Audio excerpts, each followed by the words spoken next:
Hello students, welcome to Shri Shyam Shikshan Sansthan online classes. आज हम mathematics के इस लेक्चर में डिस्कशन करेंगे। डिफरेंशिएबिलिटी का हमारा कौन सा लेक्चर है? ये फर्स्ट लेक्चर में डिफरेंशिएबिलिटी की डेफिनेशन, कुछ मोस्ट इम्पोर्टेंट डिफरेंशिएबिलिटी की हमारी जो परिभाषा थी, साधारण अवकलज, सीमा पर आधारित परिभाषा, उसके बारे में हमने डिस्कशन किया था। आज हमारा डिफरेंशिएबिलिटी का सेकेंड लेक्चर है स्टूडेंट्स।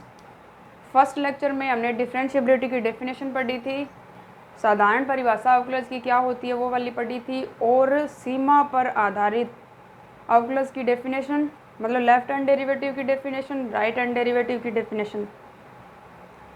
अगर किसी भी फलन का राइट हैंड डेरिवेटिव और लेफ्ट हैंड डेरिवेटिव किसी पॉइंट पे बराबर होता है तो उस पॉइंट पे फलन जो है वो डिफरेंशिएबल कहलाता है।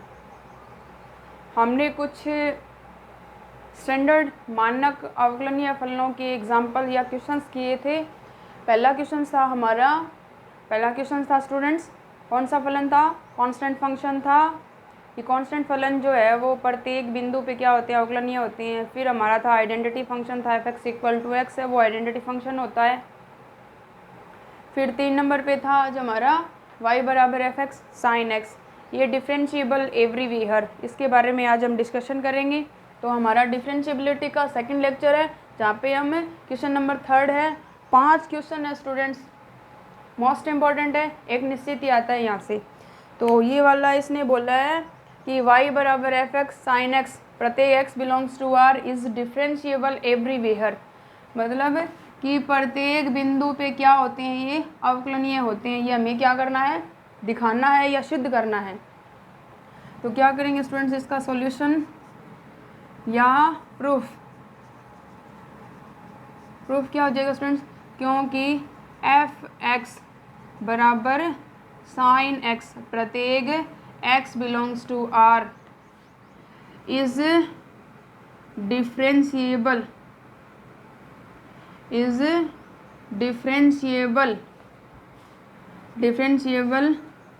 एवरीवेयर if प्रत्येक x बिलोंग्स टू r, यदि प्रत्येक x बिलोंग्स टू r के लिए लेफ्ट हैंड डेरिवेटिव बराबर हो राइट हैंड डेरिवेटिव, ये वाली कंडीशन बराबर हो, या हम लिख सकते हैं f'(c+), ये राइट हैंड डेरिवेटिव बराबर होगा f'(c-0) की, ये वाली कंडीशन हमारे पास हो तो उस कंडीशन में क्या होगा स्टूडेंट्स? sin x जो है वो डिफरेंशिएबल होगा प्रत्येक पॉइंट पे, एवरीवेयर, प्रत्येक बिंदु पे x बिलोंग्स टू r के लिए। ठीक है स्टूडेंट्स। तो क्योंकि अब इसका left hand derivative right hand derivative हम देखेंगे कि क्या आता है। हमें पता है साइन अवकलज का डेरिवेटिव cos x होता है स्टूडेंट्स, क्योंकि f'(c+0) बराबर क्या होता है स्टूडेंट्स?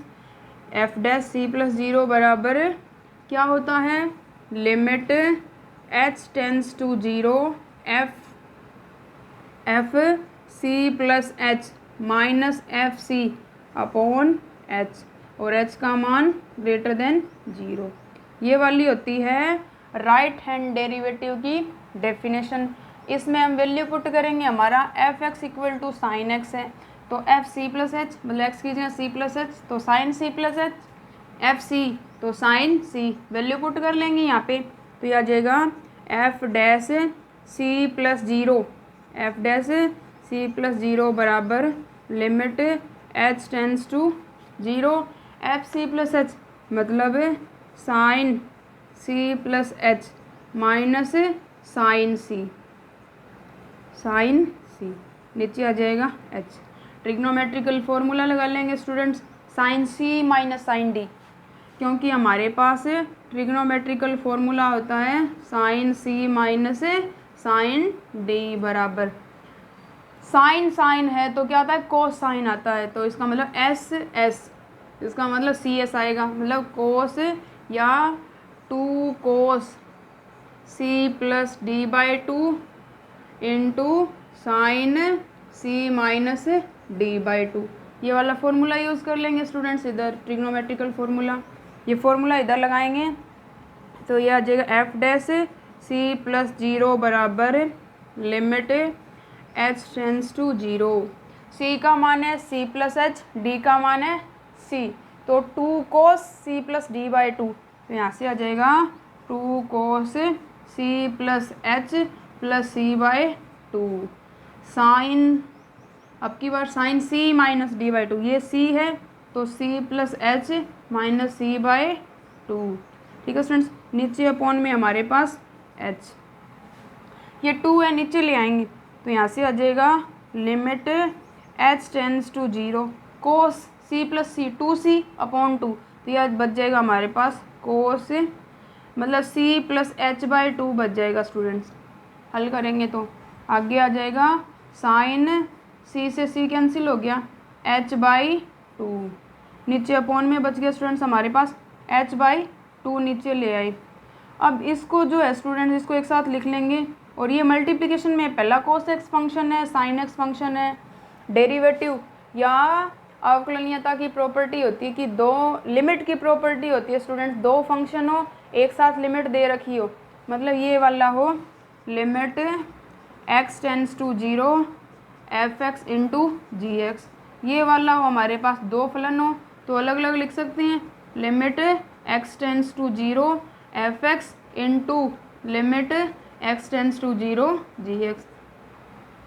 लिमिट की प्रॉपर्टी होती है स्टूडेंट्स, फर्स्ट लेक्चर में देखी थी हमने या फर्स्ट यूनिट में देखी थी, तो ये वाला जो है एक साथ लिख लेंगे, स्टैंडर्ड लिमिट बना लेंगे इसको, और लिमिट है दो फलन है, पहला कोस एक्स है दूसरा साइन एक्स है, अलग अलग कर लेंगे लिमिट, तो यहाँ से आ जाएगा हमारा दिस इम्प्लाइज लिमिट या क्या है ये एफ डैश सी प्लस जीरो बराबर limit H tends to zero, पहला फंक्शन है cos cos C plus H by 2 into दूसरा है साइन एक्स, यह आ जाएगा limit H tends to zero sine H by 2 upon H by 2, मतलब एंगल जो है वो नीचे मान होना चाहिए तब वो स्टैंडर्ड लिमिट बनती है। Limit x tends to zero sine x upon x, इसका मान क्या होता है स्टूडेंट्स 1, तो ये हमारे स्टैंडर्ड लिमिट बन गई, मानक सीमा है इसका मान होता है 1, तो यहाँ से आ जाएगा एफ डैश सी प्लस जीरो बराबर limit H tends to zero cos C plus H by 2 है, limit put H tends to zero put करेंगे तो सी प्लस जीरो सी, इसका मतलब है यहाँ पे बच गया cos C plus H by 2 into 1, तो ये आ जाएगा लिमिट पुट करेंगे तो ये जीरो मतलब ये सी प्लस जीरो सी, तो यहाँ से आ जाएगा मान इसका कोस सी, तो इसलिए एफ डैश सी प्लस जीरो की जो वैल्यू है वो हमारे पास आ गई कोस सी, प्रत्येक सी बिलोंग्स टू आर के लिए, इसको मान लिया इक्वेशन नंबर फर्स्ट। ठीक है स्टूडेंट्स, राइट हैंड डेरिवेटिव हमने यहाँ से फाइंड कर लिया, अब हम देखेंगे इसका लेफ्ट हैंड डेरिवेटिव। ठीक है स्टूडेंट्स, प्रोसेस समझ में आ गया। अब देख रहे हैं इसका लेफ्ट हैंड डेरिवेटिव, अवकलनीय कब होगा जब दोनों बराबर आएंगे उस कंडीशन में होगा अवकलनीय। तो अब देखेंगे इसका left hand derivative, left hand derivative, left hand derivative देखेंगे स्टूडेंट्स, फंक्शन है वही हमारा sine x, left hand derivative की डेफिनेशन होती है एफ डैश सी माइनस जीरो बराबर limit H tends to zero F c minus h minus F C upon minus h, और h का मान ग्रेटर देन जी, ये डेफिनेशन है, वही सेम प्रोसेस है, उसी के अकॉर्डिंग वैल्यू पुट कर लेंगे साइन के रूप में, तो यहाँ से आ जाएगा limit H tends to zero F c minus h, तो यहाँ से आ जाएगा साइन सी minus h minus sine c upon minus h. ठीक है स्टूडेंट्स, वही फॉर्मूला यही फॉर्मूला यूज़ होगा तो कर लेंगे, तो ये आ जाएगा limit H tends to zero, पहले आएगा कोस तो 2 कोस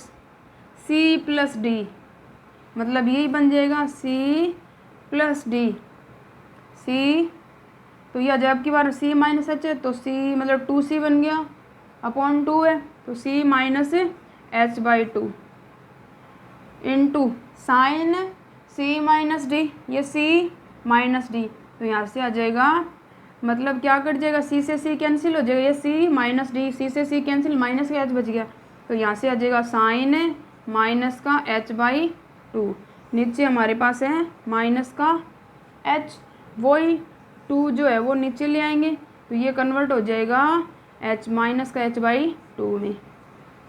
ठीक है students, sine minus theta equal to minus sine theta होता है, काटना चाहो काट सकते हो, ना काटना चाहो रख सकते हो, तो वही लिमिट अलग अलग करेंगे, limit H tends to zero cos c minus H by two into आगे वाला दूसरा फंक्शन है, तो ये आ जाएगा limit H tends to zero sine angle equal होना चाहिए माइनस एच बाई टू है और नीचे भी क्या है माइनस एच बाई टू, तो ये हमारे स्टैंडर्ड लिमिट बन गई, इसका मान हो गया 1। इधर लिमिट पुट करेंगे एच टेंस टू जीरो, तो सी माइनस जीरो, इसका मतलब कोस सी, तो ये आ जाएगा F dash C minus zero equal to आ गया हमारे पास कोस सी। ठीक है स्टूडेंट्स, ये वाला हो गया इक्वेशन नंबर 2, या इसको बोलेंगे लेफ्ट हैंड डेरिवेटिव। तो समीकरण 1 तथा 2 से लेफ्ट हैंड डेरिवेटिव क्या आ रहा है स्टूडेंट्स, राइट हैंड डेरिवेटिव के बराबर, या एफ डैश सी प्लस जीरो बराबर एफ डैश सी माइनस जीरो, इसका मतलब F dash C. F dash C का मान आ गया हमारे पास एफ डैश सी प्लस जीरो कोस सी है, तो ये आ गया कोस सी, प्रत्येक सी belongs to R, F dash सी बराबर कोस सी, क्योंकि एफ डैश सी बराबर क्या आया है, एफ डैश सी बराबर कोस सी, प्रत्येक सी बिलोंग्स टू आर, इसलिए एफ एक्स बराबर कोस एक्स, प्रत्येक एक्स बिलोंग्स टू आर। इस यही होता है स्टूडेंट साइन एक्स का डेरिवेटिव कोस एक्स। इसलिए क्या हो गया स्टूडेंट्स कि ट्रिग्नोमेट्रिकल फंक्शन y बराबर साइन एक्स जो है वो क्या है, y बराबर साइन एक्स जो है वो क्या है, अवकलनीय एवरीवेयर, क्योंकि इसका लेफ्ट हैंड डेरिवेटिव जो है वो राइट हैंड डेरिवेटिव के बराबर है, उसका मान आया हमारे पास है कोस एक्स। ठीक है स्टूडेंट्स, ये ट्रिग्नोमेट्रिकल फंक्शन था। आगे वाला इसी के अकॉर्डिंग है, जो आपको करना है F x equal to cos x, वही ट्रिग्नोमेट्रिकल फॉर्मूला लगेगा, सेम प्रोसेस है, एक क्वेश्चन निश्चित आता है यहाँ से। आगे वाला जो फंक्शन है स्टूडेंट्स वो वाला है हमारा cos x, f x equal to अब की बार हमारा cos x, f x equal to cos x है, वही left hand derivative right hand derivative देखेंगे, दोनों के मान बराबर आएंगे, तो अब इसका डेरिवेटिव क्या हो जाएगा, एग्जिस्ट हो जाएगा, यूनिक हो जाएगा एवरीवेयर। 5 नंबर है एक्सपोनेंशियल फंक्शन है E raise to the power X, ये वाला है, इसने कहा है, इसने एक्सपोनेंशियल फंक्शन दे दिया कि function f x equal to E raise to the power x differentiable everywhere, तो हम एक फाइंड कर लेते हैं, दूसरा उसी के अकॉर्डिंग होगा। ठीक है स्टूडेंट्स, तो यहाँ से आ जाएगा अब की बार है हमारा एक्सपोनेंशियल फंक्शन, क्या स्टूडेंट्स चरघातांकी फलन है, क्योंकि F x equal to E raise to the power X, प्रत्येक X belongs to R, is differentiable everywhere, मतलब प्रत्येक बिंदु पर अवकलनीय होगा यदि लेफ्ट हैंड डेरिवेटिव बराबर हो किसके, राइट हैंड डेरिवेटिव के। ठीक है स्टूडेंट्स, तो लेफ्ट हैंड डेरिवेटिव फाइंड कर लेंगे, कोई सा ही फाइंड कर लो, चाहे राइट हैंड ले लो, राइट हैंड डेरिवेटिव या एफ डैश सी प्लस जीरो बराबर limit H tends to zero F C plus H minus F C upon H, H का मान 0 से बड़ा, ये वाली हमारी राइट हैंड डेरिवेटिव की डेफिनेशन, फंक्शन के रूप में इसकी वैल्यू पुट करेंगे स्टूडेंट्स, तो यहाँ से आ जाएगा हमारे पास limit H tends to zero, एक फाइंड करें दूसरा इसी के अकॉर्डिंग होगा, F C plus H, function है F x equal to E की एक्स की जगह सी प्लस एच, तो F C plus H equal to E raise to the power C plus H, तो यहाँ से आ जाए E raise to the power C plus H minus E C upon H, H का मान 0 से बड़ा। ठीक है students, e raise to the power में अलग अलग कर लेंगे, limit H tends to zero e c into e h minus E C upon नीचे आ जाएगा एच, एच का मान 0 से बड़ा, e raise to the power c बाहर ले लेंगे और यहाँ पे आ जाएगा limit H tends to zero e raise to the power h minus 1 upon h, ये वाला कांस्टेंट है बाहर आ गया, प्रत्येक सी बिलोंग्स टू आर, ये स्टैंडर्ड लिमिट होती है, इसका मान होता है 1। तो यहाँ से हमारा मान आ गया AC, ये आ जाएगा एफ डैश सी प्लस 0। सिमिलरली इसी के अकॉर्डिंग ही सिमिलरली क्या आ जाएगा, एफ डैश सी माइनस 0 बराबर आएगा हमारा EC। तो इसका मतलब है एफ डैश सी माइनस 0 EC आया और एफ डैश सी प्लस 0 भी EC। तो इसका मतलब ये क्या आ जाएगा, एफ डैश सी। तो एफ डैश सी बराबर हम आया E raise to the power C. तो इसलिए डेरिवेटिव हो जाएगा F x equal to E X. तो E raise to the power X का डेरिवेटिव जो है वो क्या होता है, E raise to the power X होता है। ठीक है स्टूडेंट, ये थे कुछ मोस्ट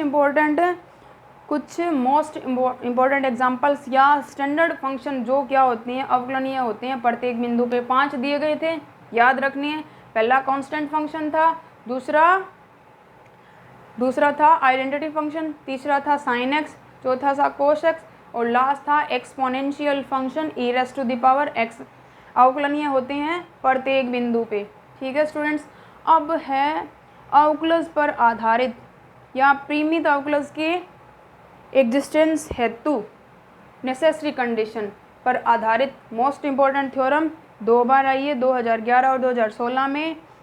मतलब परिमित अवकलज के अस्तित्व हेतु आवश्यक कंडीशन है, नेसेसरी कंडीशन है। ठीक है स्टूडेंट, तो थ्योरम है हमारी मोस्ट इम्पोर्टेंट इस लेक्चर में। मोस्ट इम्पोर्टेंट थ्योरम है necessary condition for existence of finite derivative. परिमित अवकलज के अस्तित्व हेतु आवश्यक शर्त, परिमित अवकलज के अस्तित्व हेतु आवश्यक शर्त। तो आवश्यक थ्योरम का जो स्टेटमेंट है वो हो जाएगा या necessary condition for the existence of a finite derivative, या नेसेसरी कंडीशन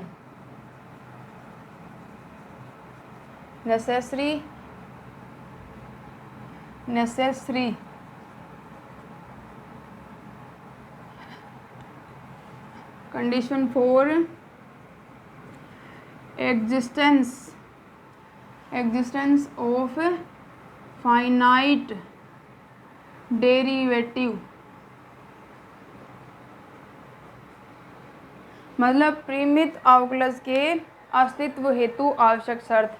ठीक है स्टूडेंट्स, तो ये वाली क्या हमारी मोस्ट इम्पॉर्टेंट थ्योरम है, 2011 और 2016 में आई हुई है। और भी आई हुई होगी स्टूडेंट, परंतु इसमें 2 ही नोट है, 2011 और 2016। सबसे पहले स्टूडेंट्स मतलब हमारा जो थ्योरम का स्टेटमेंट है वो क्या है कि कोई भी फंक्शन दे रखा हो, उसका जो मतलब किसी भी बिंदु पर अवकलनीय फलन आवश्यक रूप से कंटिन्यूअस होता है, परंतु इसका जो क्या है स्टूडेंट्स, इसका जो विलोम है, परंतु यह पर्याप्त प्रतिबंध नहीं है। इसके विलोम का सत्य होना आवश्यक नहीं है।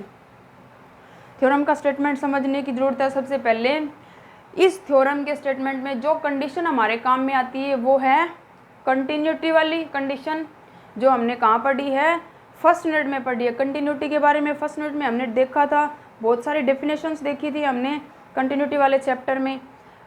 इसमें क्या काम आती है, वो डेफिनेशन काम में आती है और हमारी जो डेरिवेटिव की डेफिनेशन है वो काम में आती है। दोनों पहले डेफिनेशन मैं रिपीट करूँगी, वो डेफिनेशंस क्या है, अगर वो परिभाषा आपको आती है तो वो ये थ्योरम आपको आती है।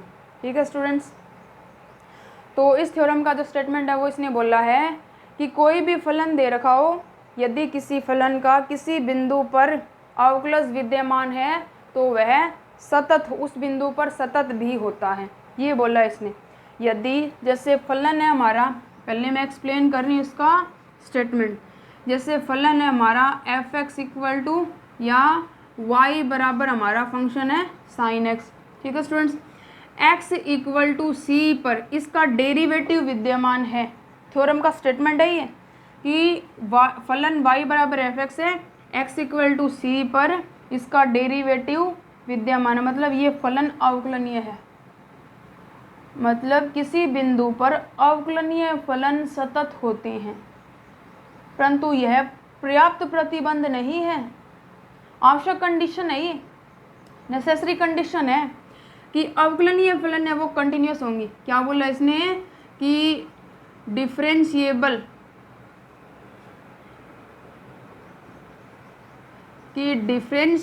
फंक्शन क्या होते हैं, डिफरेंशिएबल फंक्शन होते हैं कंटिन्यूस, एक ही तरफ जाएगा ये वाला, कंटिन्यूस होते हैं। समझने की जरूरत है स्टूडेंट थ्योरम का स्टेटमेंट। डिफरेंशिएबल फंक्शन है वो क्या होते हैं, कंटिन्यूस होते हैं। अवकलनीय है तो इसका मतलब वो क्या होगा, अवकलनीय है तो इसका मतलब वो सतत भी होगा। मतलब नेसेसरी कंडीशन चलती है इस साइड में, तो ये कंडीशन जो है वो क्या है, नेसेसरी है, आवश्यक है, परंतु पर्याप्त नहीं है। इसका मतलब है कि इस डायरेक्शन में अवकलनीय है तो इसका मतलब सतत है, परंतु अगर सतत है ना तो उसका अवकलनीय होना आवश्यक नहीं है, पर्याप्त कंडीशन नहीं है ये, ओनली क्या है, नेसेसरी है। डिफरेंशिएबल दिया है तो कंटिन्यूस है, परंतु कंटिन्यूस है तो अवकलनीय होना आवश्यक नहीं है। कुछ रेयर कंडीशंस होती है, कुछ रेयर केस होते हैं जहाँ पे फलन कंटिन्यूस फंक्शन है वो क्या होते हैं, अवकलनीय होते हैं। ठीक है स्टूडेंट्स, तो थ्योरम का स्टेटमेंट आपको समझ में आ गया होगा। तो इसका मतलब है कि इसने थ्योरम के स्टेटमेंट में हमारा फंक्शन है y बराबर F x, X equal to C पर हमारी जो डिफरेंशिएबिलिटी की जो डेफिनेशन है एफ डैश सी, डिफरेंशिएबिलिटी पढ़ी है, दोनों लेक्चर में उसी के बारे में डिस्कशन कर रहे हैं अब तक। तो x इक्वल टू सी पर डेरिवेटिव एग्जिस्ट होगा, तो एफ डैश सी बराबर limit x tends to C F x minus F C upon x minus C. ये है हमारी डेरिवेटिव की डेफिनेशन। ठीक है स्टूडेंट्स, अवकलनीय इसका मतलब कि किसी बिंदु पर अवकलनीय तो इसका डेरिवेटिव एग्जिस्ट होगा। अगर ये है अवकलनीय तो सतत होगा। तो ये डेफिनेशन हम लेके चलेंगे और लेके आएंगे हम कंटिन्यूटी की परिभाषा। और कंटिन्यूटी की परिभाषा क्या होती है, किसी भी पॉइंट में ये नहीं होती क्या, limit x tends to C F x equal to f c, Cauchy की सातत्यता वाली परिभाषा होती है ये कंटिन्यूटी की। कॉची वाली डेफिनेशन है ये कि ये एप्सिलॉन डेल डेफिनेशन के बाद F x minus F C less than epsilon X minus C less than del, ये क्या एप्सिलॉन डेल डेफिनेशन, और ये वाली कॉची की सातत्यता वाली डेफिनेशन। मतलब इस डेफिनेशन को लेके चलेंगे क्योंकि इसने दिया है अवकलनीय फलन सतत होते हैं, तो अवकलनीयता की डेफिनेशन लेंगे और ये लेके आएंगे। ठीक है स्टूडेंट्स, ये इतनी कंडीशन हम लेके आएंगे, हमारे पास जो कंडीशन होगी उस आधार पर, परंतु इसका विलोम सत्य नहीं है। और विलोम के लिए क्या करेंगे, एग्जाम्पल्स हमें याद रखना पड़ेगा विलोम के लिए। अगर वो एग्जाम्पल हमारे पास है तो उस एग्जाम्पल के थ्रू हमें ये थ्योरम पूरी प्रूव करनी है, तब हमें क्या 4 नंबर 5 नंबर में जो थ्योरम आती है उसके पूरे नंबर मिलते हैं। तो थ्योरम का जो स्टेटमेंट है उसमें हम क्या करेंगे, अवकलनीयता की जो परिभाषा हमारी है वो हम लेके चलेंगे और डिफरेंशिएबिलिटी की डेफिनेशन हम लेके चलेंगे और सिद्ध करेंगे, हमें क्या सिद्ध करेंगे, कंटिन्यूटी की परिभाषा। तो करते हैं इसको। थ्योरम का स्टेटमेंट आपको पता चली गया, मैंने बता भी दिया है। तो थ्योरम का स्टेटमेंट है, स्टेटमेंट कि किसी बिंदु पर अवकलनीय, किसी बिंदु पर अवकलनीय फलन सतत होते हैं, परंतु यह पर्याप्त नहीं है, परंतु आवश्यक कंडीशन है, परंतु यह पर्याप्त नहीं है, परंतु यह पर्याप्त नहीं है, अर्थात सतत फलन का अवकलनीय होना आवश्यक नहीं है, ये हमारा थ्योरम का स्टेटमेंट सिद्ध करना है। लेके क्या चलना है, डिफरेंशिएबिलिटी की डेफिनेशन लेके चलनी है। तो प्रूवमेंट देखिए इसका, मानना नहीं है, मानना फलन है या दे गिवन ही है, ये तो मानना एफ एक्स, मानना फलन एफ एक्स, मानना फलन f x x belongs to a b के बिंदु एक्स बराबर सी पर अवकलनीय है, सी पर अवकलनीय है। अतः अवकलज की परिभाषा से अवकलनीय तो लेके चलना है। अतः अवकलज की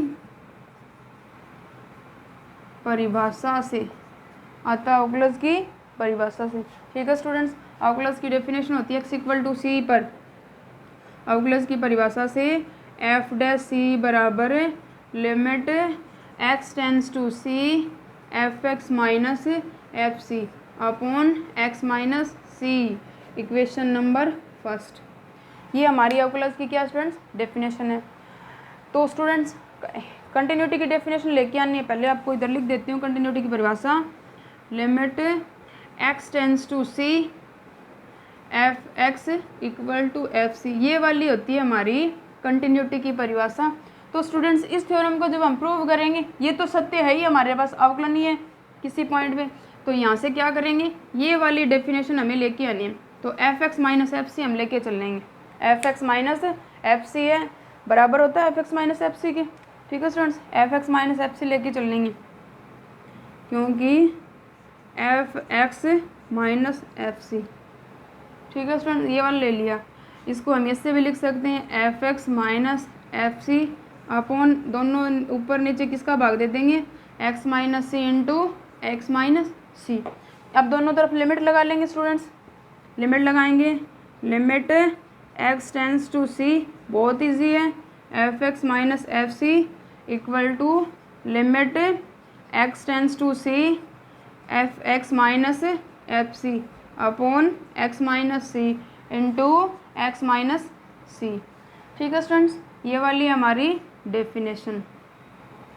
दो फलन है, एक ये पूरा फंक्शन है, ये भी एक फलन है, ये कांस्टेंट फंक्शन है, ये आइडेंटिटी फंक्शन है, प्रत्येक पॉइंट पे डिफरेंशिएबल होते हैं, अभी पढ़ा है थोड़ी देर पहले ही। तो लिमिट क्या कर लेंगे, अलग अलग कर लेंगे, पूरे पे लिमिट है ये, तो यहाँ से आ जाएगा limit x tends to C, ये भी पूरा एक फलन है पूरा, तो यहाँ से आ जाएगा F x minus F C equal to, अलग अलग करेंगे limit, limit x tends to C, इस पे लगा लेंगे पहले F x minus F C upon x minus C, ठीक है स्टूडेंट्स। आगे आ जाएगा into limit x tends to C X minus C, ठीक है स्टूडेंट्स। अब क्या करेंगे, इक्वेशन नंबर फर्स्ट, ये हमारी डेरिवेटिव की डेफिनेशन है, ठीक है स्टूडेंट्स, डेरिवेटिव की परिभाषा है। तो ये हमारे डेरिवेटिव की डेफिनेशन ही बन गई ये वाली। अवकलज की परिभाषा समीकरण एक से, समीकरण एक से, तो यहाँ से आ जाएगा हमारे पास है, इधर है limit, limit x tends to C, अंदर है F x minus F C equal to, ये डेरिवेटिव की डेफिनेशन है, रिप्रेजेंट करेंगे एफ डैश सी से, समीकरण एक से एफ डैश सी है ये इतना पूरा, तो आ जाएगा F dash C into limit x tends to C X minus C. अब इसमें हम लिमिट पुट करेंगे C, X tends to C, X का मान सी पुट करें तो सी माइनस सी 0, तो यहाँ से आ जाएगा this implies limit x tends to C F x minus F C equal to आ जाएगा एफ डैश सी इंटू 0, 0 बन गया पूरा। तो ये आगे कितना आ जाएगा, आ जाएगा limit x tends to C F x minus F C equal to आ गया हमारे पास 0। ये भी तो लिमिट है, अलग अलग कर लेंगे, इसको अलग अलग योग में है या नेगेटिव साइन में है, तो limit x tends to C F x, और ये कांस्टेंट वैल्यू, इस पर लिमिट का कोई फ़र्क ही नहीं पड़ेगा, माइनस ये लिख लेंगे limit x tends to C f C equal to 0, ठीक है students. Limit x tends to C f C equal to 0, तो यहाँ से इसको लिख लेंगे, क्या लिख लेंगे, limit x tends to C, limit x tends to C, ये एफ एक्स है, इसको इधर वाली साइड में ले जाएंगे, पॉजिटिव हो जाएगा, limit x tends to C F x equal to, f x equal to कितना आ जाएगा स्टूडेंट्स, एफ सी, क्योंकि इस पे लिमिट का कोई फ़र्क ही नहीं पड़ेगा, एफ सी आ जाएगा ये। तो ये वाली क्या आ गई हमारी कंटिन्यूटी की परिभाषा आ गई, यही हमें लेके आना था स्टूडेंट्स। तो इसका मेन क्या है, इक्वेशन नंबर 2 हो गई है। इसको मान लिया समीकरण नंबर 2। समीकरण 1 तथा 2 से स्पष्ट है कि अवकलनीय फलन सतत होते हैं। The converge is not necessary true, आगे लिखेंगे, मतलब इस थ्योरम का जो स्टेटमेंट है स्टूडेंट्स वो क्या नहीं होता, वो सत्य नहीं होता। क्योंकि क्यों नहीं होता स्टूडेंट्स, इस थ्योरम का जो विलोम है वो क्या नहीं होता, सत्य नहीं होता।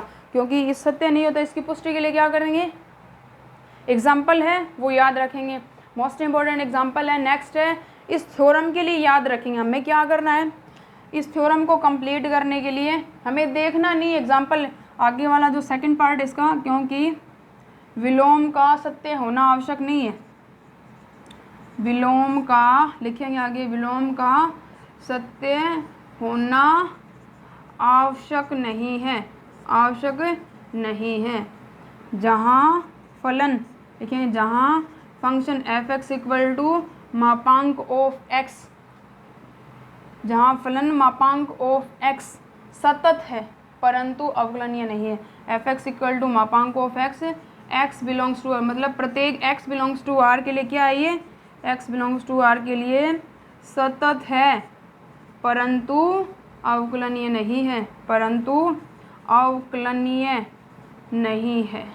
ठीक है स्टूडेंट्स, ये थ्योरम यहाँ पे कंप्लीट होती है हमारी। तो इस थ्योरम के लिए आपको ये वाला एग्जांपल याद रखना है, एफ एक्स इक्वल टू मापांक ऑफ एक्स, कि इसका जो विलोम है वो क्या नहीं है स्टूडेंट्स, इसका जो विलोम है वो सत्य नहीं है। इस थ्योरम के लिए क्या करना है, ये याद रखना है हमें। ठीक है स्टूडेंट्स, तो नेक्स्ट लेक्चर में ये जो मोस्ट इम्पॉर्टेंट एग्जांपल है ये देखेंगे, जांच करके देखेंगे, परंतु इस थ्योरम में आपको नहीं देखना है।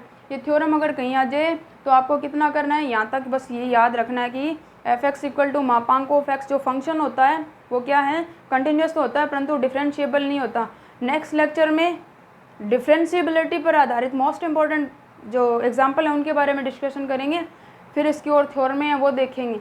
ठीक है स्टूडेंट्स, हमारी सेकंड यूनिट का फर्स्ट पार्ट चल रहा है, तो इस पार्ट को हम कंप्लीट पढ़ेंगे। इसका सेकंड पार्ट है मोस्ट इम्पॉर्टेंट, इसके जो डेफिनेशंस, फॉर्मूले, थ्योरम्स जो भी है वो पढ़ेंगे। ठीक है स्टूडेंट्स, थैंक यू।